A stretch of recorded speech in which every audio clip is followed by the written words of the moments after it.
Realidades, una guía práctica y aplicable para resolver las múltiples exigencias de la vida desde una perspectiva bíblica. Con nosotros, René Peñalba.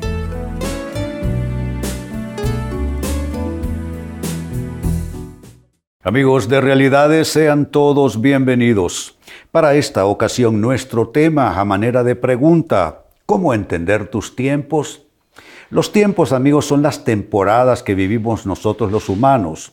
La vida humana se subdivide perfectamente en temporadas que tienen que ver con años, con etapas, estadios de vida, es decir, cuando uno es soltero, cuando está estudiando, cuando se casa y está criando los hijos, cuando los hijos se van, cuando la pareja se queda a solas, pero esos estadios no solamente se viven en relación a la pareja o al matrimonio. Esos tiempos, esas separaciones, esas etapas, las va viviendo todo ser humano en su propia realidad particular o individual también. Así es que nuestro tema, ¿cómo entender tus tiempos? Y a este respecto, el libro de Eclesiastés en la Biblia nos dice lo siguiente, Eclesiastés capítulo 3 y verso 1. Todo tiene su tiempo y todo lo que se quiere debajo del cielo tiene su hora. Está diciendo que no puedes buscar en una temporada algo que corresponde a otra temporada diferente, más bien. Está diciendo que tus deseos van en una dirección, pero todo lo que deseas y todo lo que quieres, necesitas sincronizarlo con los tiempos, en este caso, el gran ordenamiento del tiempo y la vida humana están en el cielo, están en manos de Dios. Así es que todo tiene su tiempo, pero uno tiene que aprender a discernir y a diferenciar entre temporadas para hacer lo que corresponde justo en el tiempo más oportuno. Pues amigos, habiendo dicho esto en términos de introducción, atención a la pregunta siguiente: ¿cómo entender tus tiempos? ¿Cómo entender tus temporadas? ¿Cómo evitarte buscar en una temporada algo que corresponde a otra? ¿Cómo equivocarte al planear tu vida, al diseñar tu vida, al tomar decisiones, en la manera como te asocias con personas y tomas decisiones con ellas para asuntos de negocio, cuestiones de sentimientos? ¿Cómo tú saber que estás entendiendo bien tus tiempos y temporadas a fin de tomar las mejores decisiones? Amigos, trabajemos con esto. Primera respuesta: ¿cómo entender tus tiempos? Necesitas hacer esto: entender que las cosas sucedan no cuando quieres, sino cuando mejor te convenga. Y hablo no de conveniencia en un sentido enfermizo, negativo, sino conveniencia de el tiempo más oportuno para las cosas. Entonces, tú necesitas desprenderte, necesitas distanciarte de que las cosas tienen que ser o tienen que suceder cuando tú quieres. ¿Cuántas cosas he querido yo en distintas etapas de mi vida? Y no las tuve. Y no las tuve no necesariamente porque no eran para mí, sino porque no eran en el momento más oportuno para mí. ¿Cuál es el momento de mayor conveniencia? Hombre, cuando uno tiene la madurez, cuando uno tiene cierta capacidad desarrollada, cuando uno tiene cierta experiencia, porque si el Señor nos manda las bendiciones todas así de golpe, cuando estamos muy inmaduros, amigos, las vamos a echar a perder. Es más, si ustedes me preguntan, viendo mi vida en retrospectiva, hay cosas que eché a perder simplemente porque me vinieron y no tuve yo la madurez como para saber administrarlas. Yo creo, amigos, que si ustedes también ven sus vidas en retrospectiva, van a pensar igual. Hay cosas que se estropearon en sus vidas, ¿no es cierto? Y fue no porque eran malas necesariamente, sino porque no estuvieron listos, no estaban capacitados, maduros, etcétera, como para administrar esa situación, ese escenario. Así es que para poder entender tus tiempos necesitas saber y entender que las cosas no van a suceder cuando tú quieres, sino van a suceder, y es lo mejor, que sucedan cuando mejor o cuando más te convenga. Segundo criterio, siempre hablando de cómo entender tus tiempos, tus temporadas de vida. Necesitas darte cuenta que te esfuerzas y te empeñas en algo, pero luego esperas. Hay gente que sabe de esforzarse, sabe de sacrificarse, sabe de empeñar todas sus capacidades, todas sus fuerzas, todos sus recursos, pero no saben esperar. Amigos, si nosotros cultivamos un campo, abrimos surcos, luego sembramos las semillas, pero en ninguna cabeza bien puesta sobre los hombros cabe que al día siguiente vayamos a buscar el fruto. Hay que esperar. Hay gente que no logró el éxito que Dios tenía destinado para ellos, amigos, porque no supieron mantenerse en espera en ese campo de siembra, en ese escenario de vida. No vieron resultados de manera rápida. Entonces decidieron que eso no era lo suyo o que eso jamás iba a traer buenos resultados y cambiaron de proyecto. Cuando lo que había que hacer era sencillamente esperar. Esperar es más importante, amigos, de lo que nosotros podemos suponer o aún de lo que nos gusta pensar.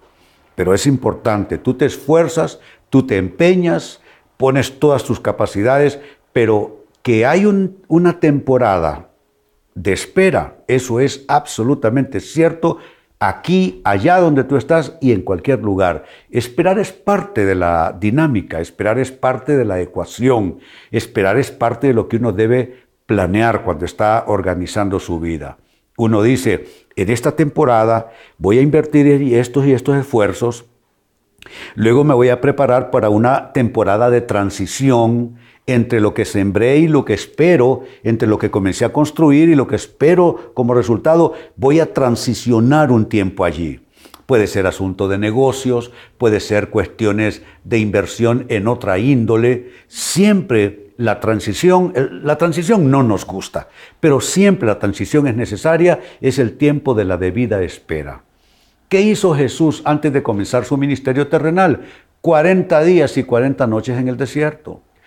Abrumado con luchas, Satanás merodeándolo, y cuando salió de ese estadio, ese tiempo de transición, de espera, estaba listo para milagros, estaba listo para predicación, estaba listo para cumplir su cometido. Así es que insisto, ¿cómo entender tus tiempos?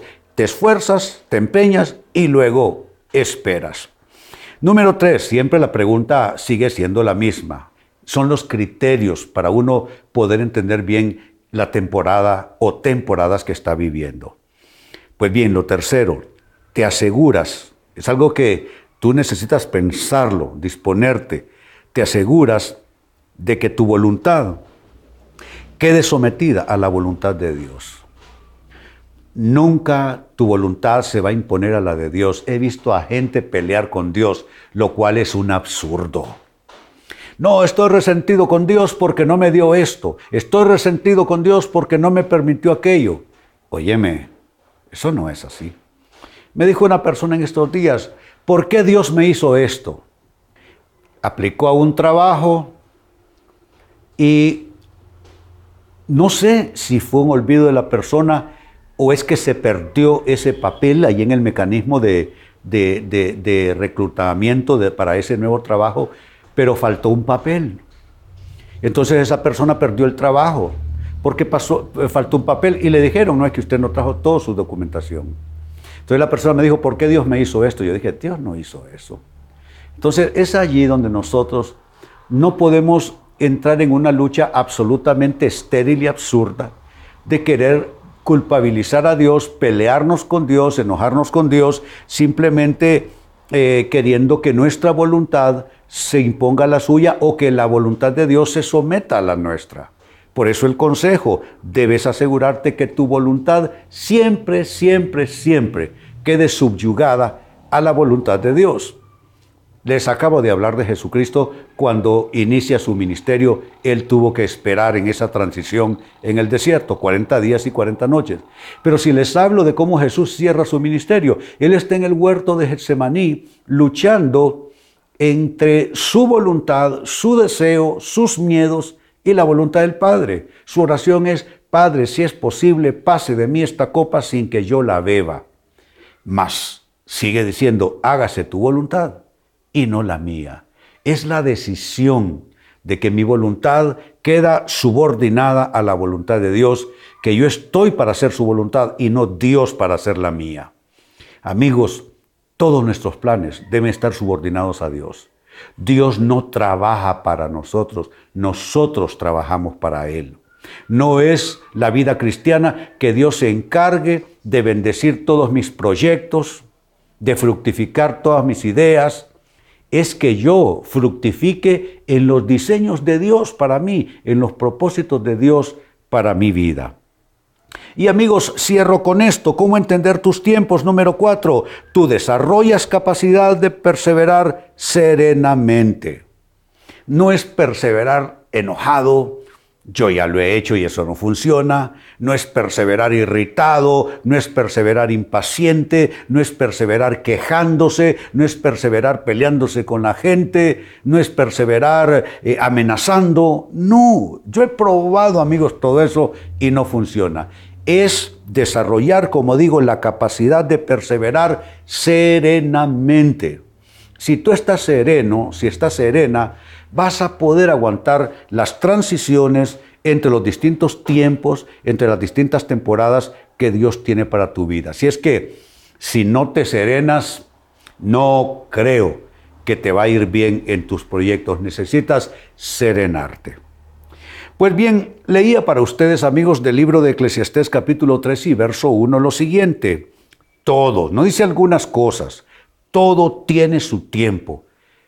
Amigos, todo proyecto, toda idea, todo deseo, todo sueño, todo tiene su tiempo y todo tiene su momento. Todo lo que se quiere debajo del cielo tiene su hora. Entonces, ¿cómo interactuar con mis tiempos? ¿Cómo interactuar con mis temporadas? ¿Cómo entender esos tiempos? Les he brindado, amigos, 4 consejos. 1, que las cosas sucedan, no cuando tú quieres, sino cuando tengan que suceder, cuando te convenga mejor en el tiempo de Dios. Número 2, ¿cómo entender tus tiempos? Tú te esfuerzas, tú te empeñas, pero luego entras en esa transición y aprendes a esperar. Número 3, ¿cómo entender tus tiempos? Te aseguras que tu voluntad quede subordinada a la voluntad de Dios y no en sentido contrario. Y número 4, tú desarrollas capacidad de perseverar, pero no perseverar en enojo, en impaciencia, en pleito. Tú aprendes a esperar en serenidad. Amigos, con esto cierro el tema. De igual manera me despido.